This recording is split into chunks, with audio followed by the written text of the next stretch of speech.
கர்த்தருக்கு ஸ்தோத்திரம். இந்த நாள் தேன்துளி நிகழ்ச்சியிலே உங்களை நான் மீண்டும் சந்திப்பதில் அதிக மகிழ்ச்சி அடைகிறேன். இந்த நாள் உங்களுக்கு ஒரு ஆசீர்வாதமான ஒரு நாளாக அமையட்டும். கர்த்தர் நம்மோடு கூட இடைபடுவாராக. இந்த நாளில் கூட 1 சாமுவேல் புத்தகம் 1ஆம் அதிகாரத்தில் 15வது வசனத்தில் ஒரு நபரை குறித்து சொல்லப்படுகிறது. அவருடைய பெயர் அன்னாள். உங்களுக்கு எல்லாருக்கும் அன்னாளுடைய கதை நன்றாக தெரியும். இந்த நாளிலே ஒரே ஒரு காரியத்தை மட்டும் உங்களுக்கு நான் விளக்கி காட்ட விரும்புகிறேன்.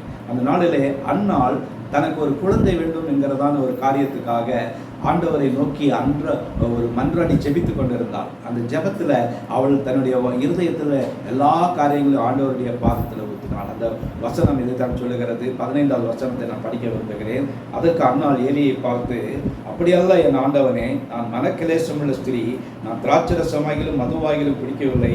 நான் கர்த்தருடைய சந்ததியில் என் இருதயத்தை ஊற்றிவிட்டேன். நான் கர்த்தருடைய சந்ததியில் என் இருதயத்தை ஊற்றிவிட்டேன். அது பாருங்கள், மிக அருமையான ஒரு வாக்குமூலம், ஒரு ஸ்டேட்மெண்ட்.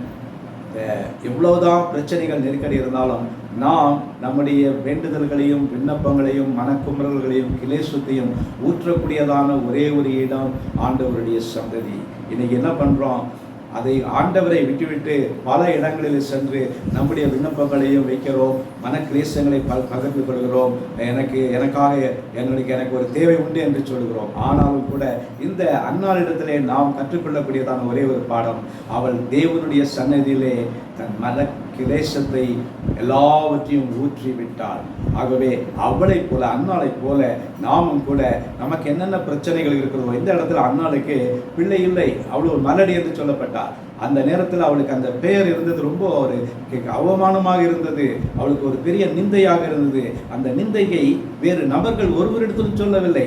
தன்னுடைய கணவனுக்கு வெளிப்படுத்தி காட்டினாலும் கூட அதை அவர் பொருட்படுத்தவில்லை. ஆனாலும் கூட அவருடைய விண்ணப்பத்தை கேட்கக்கூடிய ஒருவர் என்பதை அறிந்திருந்து தேவனுக்கு முன்பாக தன்னுடைய இருதயத்தை முழுவதுமாக ஊற்றினாள், மனக்குமரலை ஊற்றினாள் என்று பார்க்கிறோம்.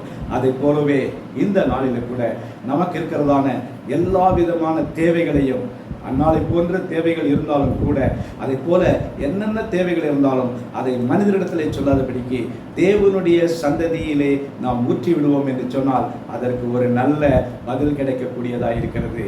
பாருங்கள், அவள் தன்னுடைய இருதயத்தின் மனக்குமரலை தேவனுடைய சன்னிதானத்திலே ஊற்றிவிட்டால் அதற்கு அவளுக்கு பரிகாரமாக இஸ்ரவேலை வழி நடத்தி சொல்லுகிற ஒரு தீர்க்கதரிசியான சாமுவேலை கர்த்தர் கொடுத்தார்.